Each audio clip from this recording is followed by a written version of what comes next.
Kreml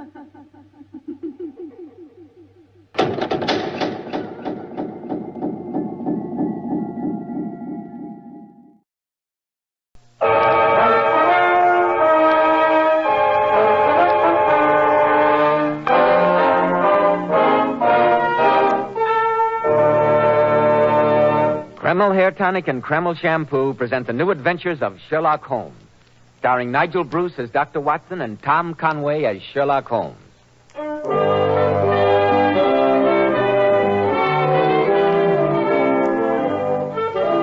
Now let's drop in again on Sherlock Holmes' famous colleague, Dr. Watson. Good evening, Dr. Watson. Good evening, Mr. Bell. I was watching from the windows you drove up. Do my eyes deceive me, or haven't you a brand new car? I'm glad to say I have, Dr. Watson. You want to come out for a spin? No, thank you. Some other time, perhaps.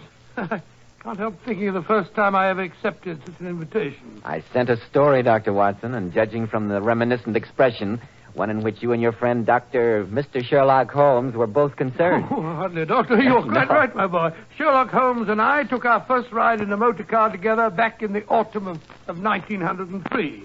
When Holmes had just concluded the affair of the creeping man. I refuse to listen to any more hints, Dr. Watson, unless you're going to tell us the whole story. Oh, of course, Mr. Bell. As soon as you've had your word with our listeners, I'll relate the strange accounts which I've entered in my casebook as the adventure of the Horseless Carriage. Men, if you want to be a success in life, remember that well-groomed hair means a lot to a man's appearance. I've heard so many men complain lately that the hairdressing they use is too greasy or too highly perfumed. That's why I urge you to try Kreml Hair Tonic. This highly specialized hair tonic has just enough light oil to keep hair handsomely groomed, every lock in place, with a rich, healthy-looking luster. Yet Kreml never leaves the hair looking or feeling greasy or sticky. This is because Kreml contains a special combination of hair grooming ingredients which is found in no other hair tonic. After you apply Kreml, just run your hand over your hair. Notice how delightfully clean your hair feels. So tempting for the ladies to touch. Notice how no greasy film comes off on your hand or hatband. Kreml always gives hair such a handsome, clean-cut look, as if you just combed it. And it keeps it that way all day long. Kreml, Kreml Hair Tonic. Now, Dr. Watson, you have my undivided attention. How about the adventure of the Horseless Carriage? It all began one morning when Holmes and I were breakfasting in our rooms in Baker Street.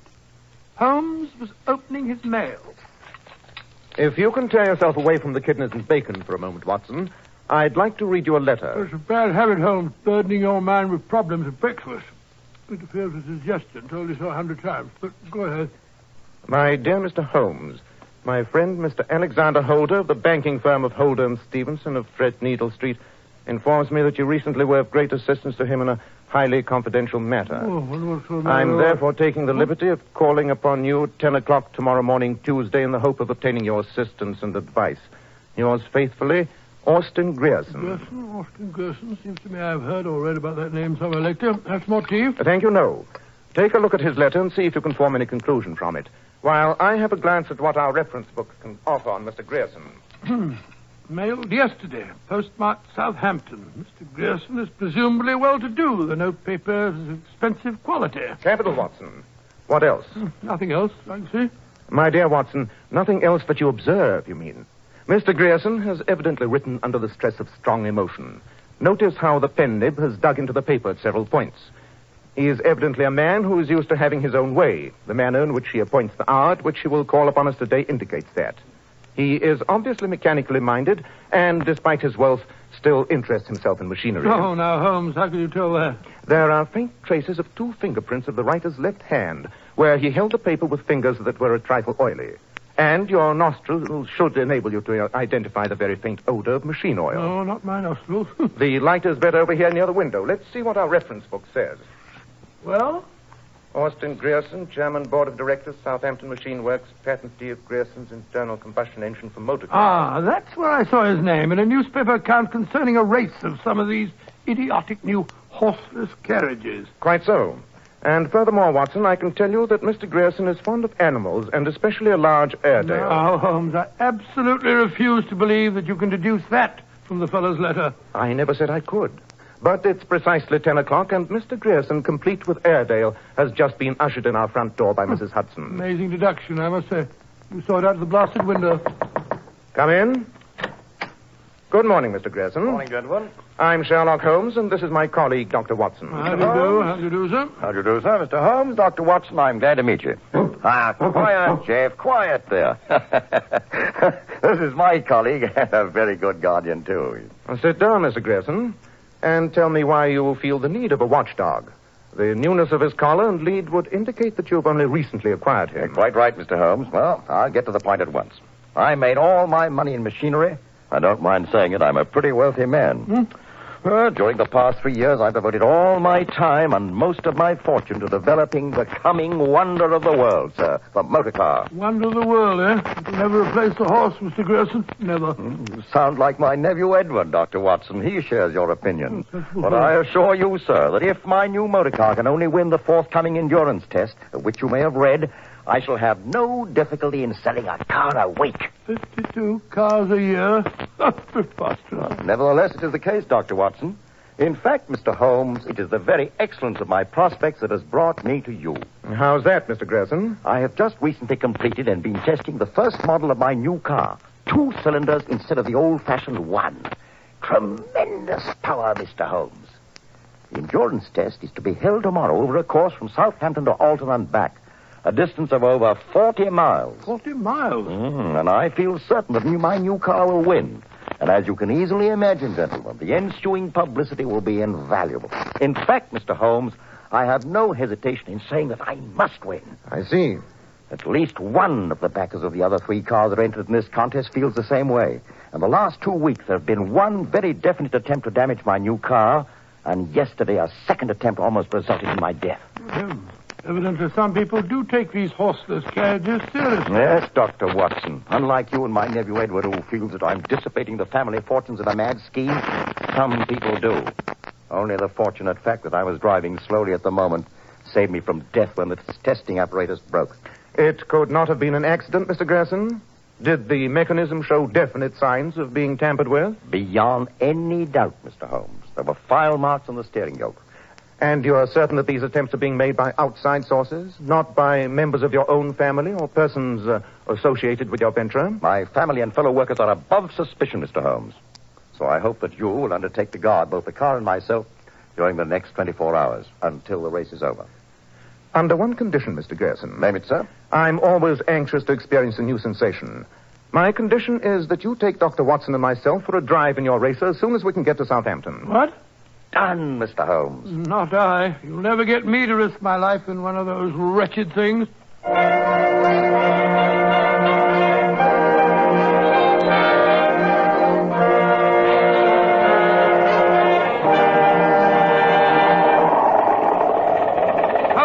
I can't breathe.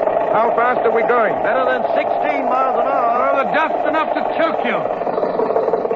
Oh, thank heavens. That's better. Have to slow down. Wouldn't do to frighten that farmer's horse to be passing. Whoa, Bess, whoa, steady, girl. Confound your stinking motor car. Useful vehicle if you have to slow down almost to a standstill every time you see a horse. Don't worry, Doctor. The horse will get used to it. Not if they show horse sense. You like that, Holmes? Appalling, my dear Watson.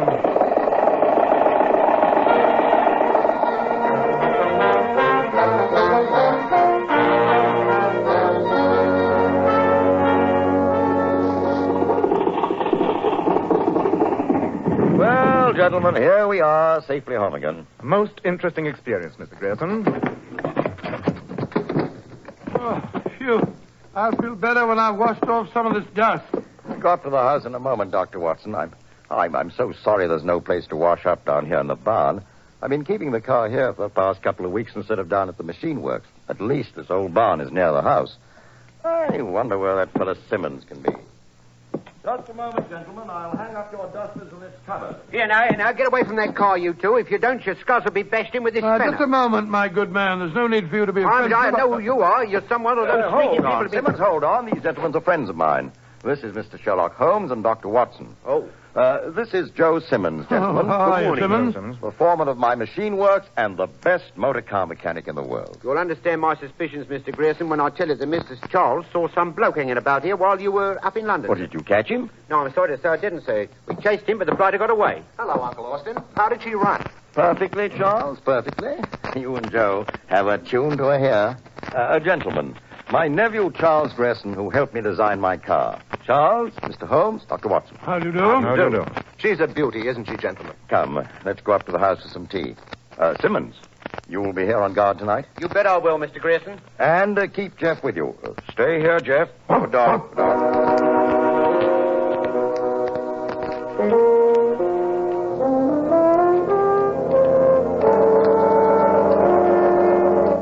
It was rotten luck, that fellow getting away, Uncle. I was gaining on him till I climbed the fence near the road, and then I gave my ankle a twist that ended all hope of catching him. Oh, too bad, Charles. Tell me, Mr. Grierson, have you or your nephew any suspicions that might indicate which one of your competitors is behind these attempts? No, not a thing. I wish we had, Mr. Holmes. Have you taken any precautions? We've rigged an alarm bell from the barn to the house. Simmons has only to touch a lever, and the gong will ring in the main hall. What of Simmons himself? There's such a thing as bribery, you know. I'd stake my life on Joe's honesty. He's been with me 20 years. Now that I've washed the dust off the outside, I'm glad to see that you gentlemen have something that'll do the job internally. Yes, you are, Doctor. Oh, thank you. Hello, Uncle Austin. Good evening. Oh, Helen, my dear. This is Mr. Holmes and Dr. Watson. My ward, Miss Helen Lacey, and her fiancé, my other nephew, Edward Grierson. How do you do? I'm glad to see you gentlemen survived your ride in my uncle's infernal contrivance. To my surprise, we did. I gather that you agree with my low opinion of the horseless carriage. I've told my uncle often enough that I regard it in the same light as the South Sea bubble. Oh, now, Edward, don't get started on that again.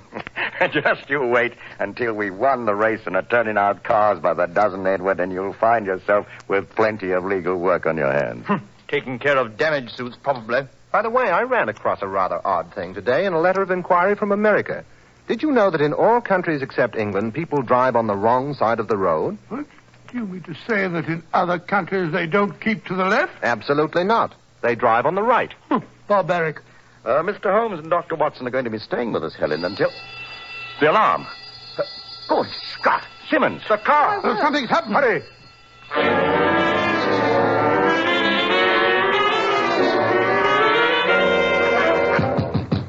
Simmons! Let us in. You all right? I'm all right. Why did you ring the alarm? Oh, look at that, Mr. Holmes. Jeff! Right. The dog. He's dead. Of all the rotten things. And from the rigor of the limbs, I have no doubt he was poisoned. No question of it, The Holmes. scoundrel must have been frightened off by the alarm bell before he could tackle Simmons. What do you think, Mr. Holmes? I think, Mr. Grierson, that Dr. Watson and I will stand guard over the car until race time tomorrow. I wouldn't like to see Jeff's fate visited upon a human being.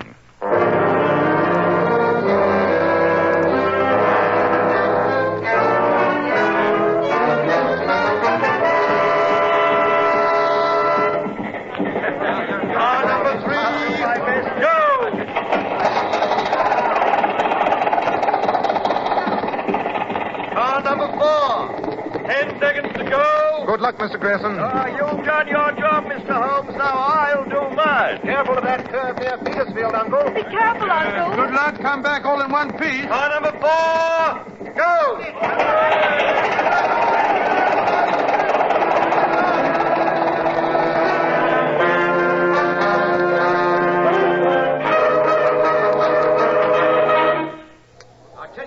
What's the time, Helen? 1 hour and 46 minutes. With luck, the first car should be finishing soon, shouldn't it? You're overlooking the time necessary for changing tires, Mr. Holmes. After all, covering better than 40 miles at top speed, they have to make 2 or 3 changes. Yes, I never heard of having to change a horse's shoes 2 or 3 times in 40 miles, did you? Oh, quiet, Watson. The day will come, Dr. Watson, when you'll see tires that will go as much as 500 miles without requiring replacement. Don't mind him, Dr. Watson. He has the same delusions as my uncle of the future of these dreadful machines. There he comes! There he goes! What color's the car, Edward? Can you see? So much dust I just make out of red. The Grierson's red. It's your uncle. Right, Joe, yes, so it is.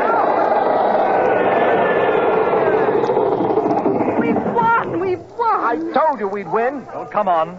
Let's be the first to congratulate Uncle. Well, Holmes, Our little job is finished now. I hope so, Watson. I hope so.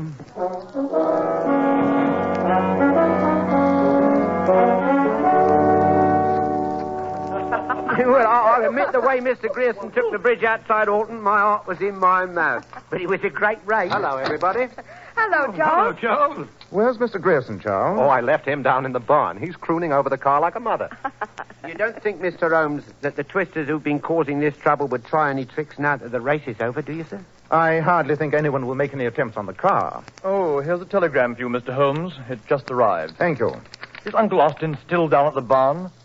Just passed by there. Thought I heard a motor running. Uncle's promised to let me drive the next race. I'm glad it's you and not Edward who likes motors. I say, Holmes, where are you going? Down to the barn. You don't think that there's anything wrong, do you? I told you, Watson, I was no longer concerned about the car.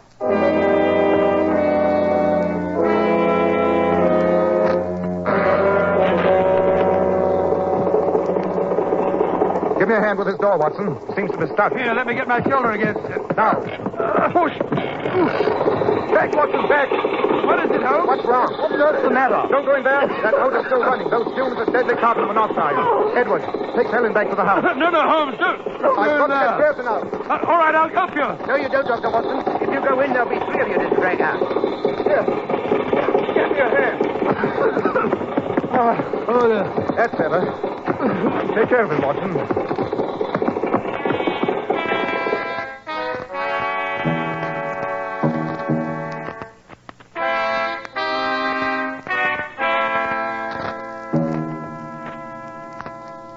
It's no use going on with that artificial respiration, Charles. I'm afraid there's nothing further that we can do for your uncle.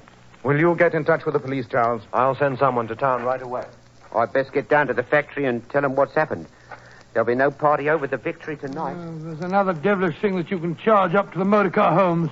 Grierson evidently stayed in the closed barn with the motor running, was overcome by the deadly fumes, fell, and died of suffocation. And how do you account for that deep wound at the back of his head? Well, obviously, when he fell, he struck his head against the metal bonnet of the car. You saw the blood on the edge of the bonnet, didn't you? Quite so. And I also noticed that Grierson's face is extremely pale. Did you notice that, Watson? Yes, of course. What of it? Simply that carbon monoxide victims invariably show a cherry red discoloration of the face.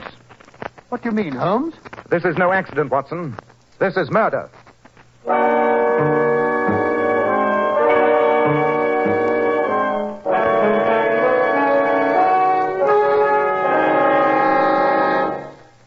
In just a moment, we'll rejoin Sherlock Holmes as he endeavors to solve the mysterious death of Austin Grierson.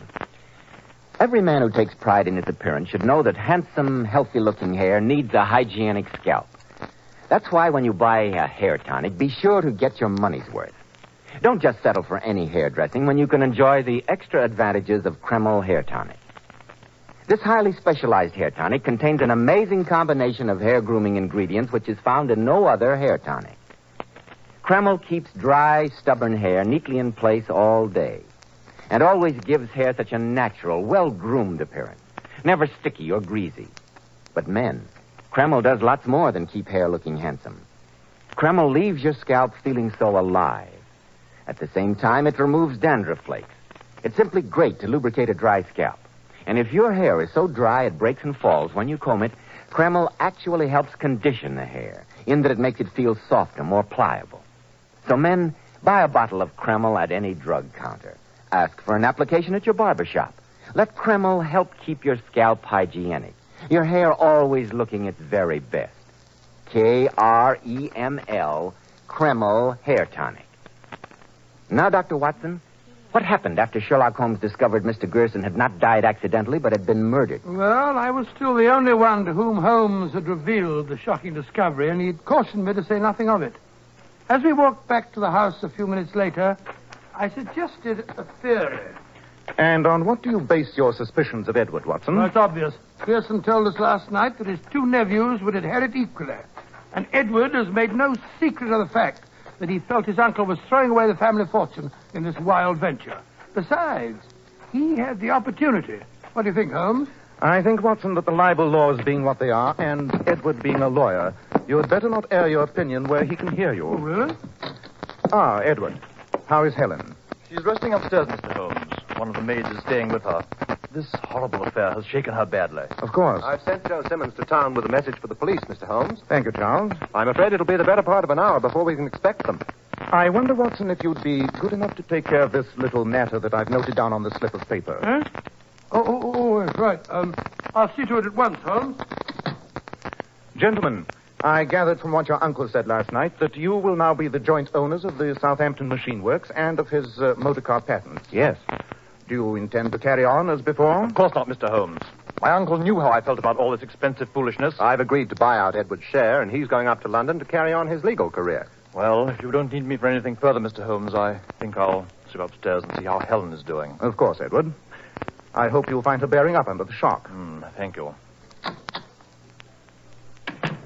Charles, there are one or two minor points that I'd like to get clear in my own mind before the police arrive. Anything I can tell you, Mr. Holmes, I'll be glad to.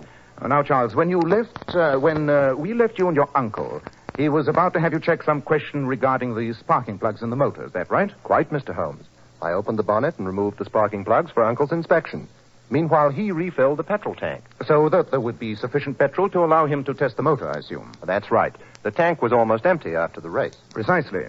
You didn't help him refill the tank then, did you? No, I was busy removing the sparking plugs. And when you were finished? Uncle told me not to wait for him, that he wanted to run the engine for a few minutes and that I should join you others up here. And you came straight from the barn to the room in which we all were? Why, yes. You stopped nowhere on the way? Nowhere, Mr. Holmes. Well, that all seems simple enough. Yes, I took care of that little matter, Holmes. Is everything satisfactory? Quite. Excellent.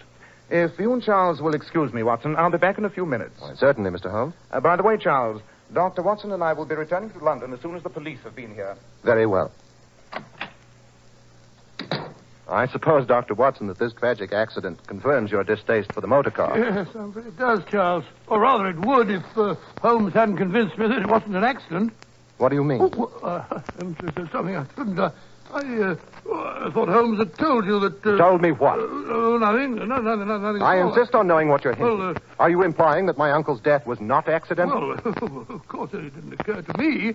But Holmes pointed out that in the case of monoxide poisoning, the face and lips would be congested, and your uncle's face was pale. Holmes seemed to think that I'll see for myself what Holmes thinks. I won't stand for any insinuations that... Holmes seemed to think that your uncle was... Oh, gone. Watson, did he take the bait? Swallowed it hook, line, and sinker. Good work, Watson. You evidently carried out my instructions in the note to perfection. Yes, I think I convinced him that I left the cat out of the bag quite accidentally. He said he was going off to have it out with you at once. He must have changed his mind rather suddenly, judging from the way he hurried down the hall and tiptoed out of the front door. I don't understand. To prove that Austin Grierson was murdered, Watson, would be a matter of the utmost simplicity.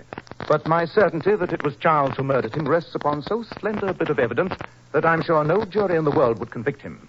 It was necessary to make Charles betray himself, and he fell into our trap. His very flight is a confession of guilt.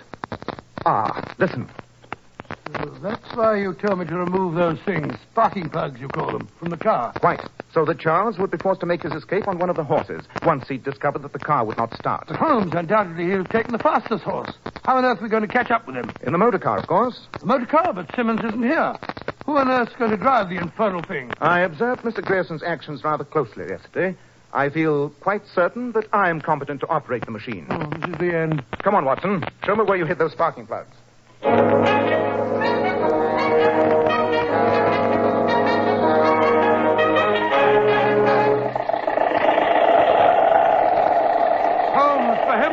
Slow down. It's so dark I can barely see the road. Keep your eyes open, Watson. You should be overtaking him any moment. And keep your service revolver ready. Hello, there's something up ahead there. Just caught a glimpse of it against the skyline. There he is. Brace yourself, Watson. I'm going to cut in ahead of him. Stop or we fire. Good shot, Watson.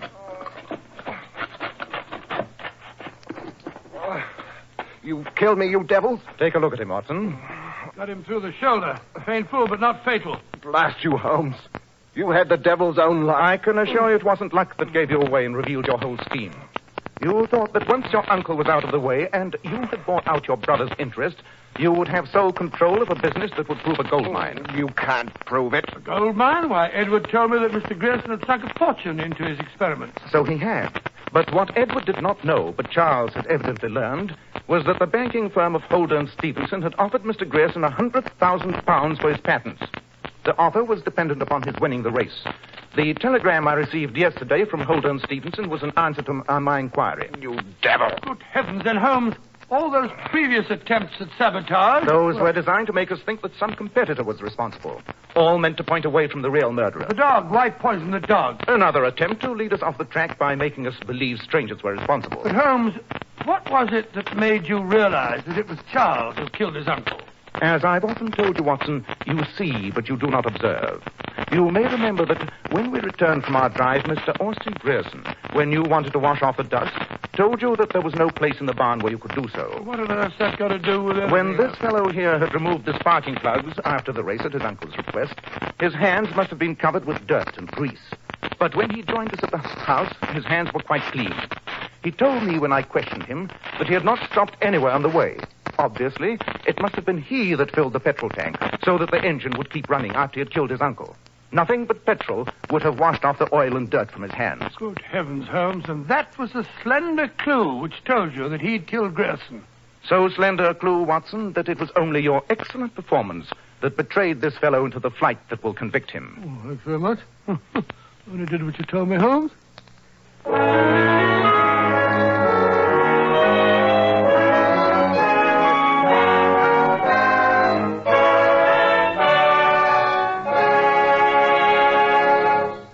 In just a moment, Dr. Watson will be back to tell us about next week's story.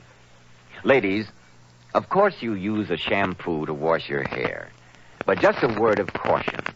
There are many popular shampoos today which leave the hair lustrous but have a tendency to dry the hair. And here's why I advise you to always use Kreml.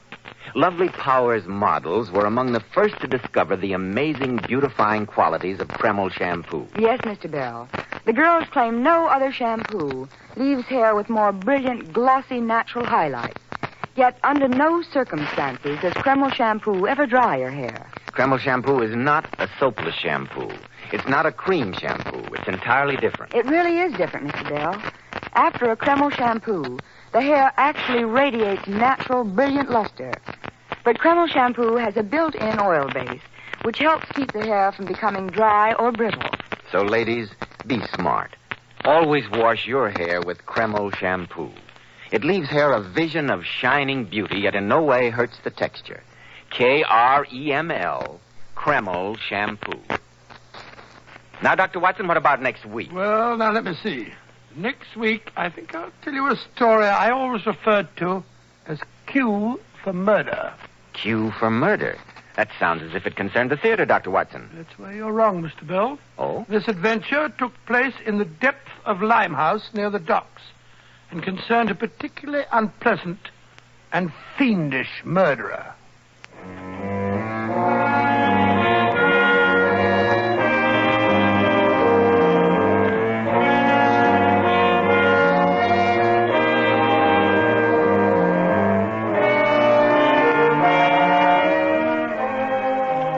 Tonight's Sherlock Holmes adventure was suggested by an incident in Sir Arthur Conan Doyle's story, The Beryl Coronet. Nigel Bruce appeared by permission of California Pictures. Tom Conway through the courtesy of Eagle Lion Pictures. The Sherlock Holmes series is produced by Tom McKnight, with original music composed and conducted by Alex Steinert. This is Joseph Bell speaking for Kreml Hair Tonic and Kreml Shampoo, and inviting you to be with us next week at this same time, when Dr. Watson will tell us about Q for murder.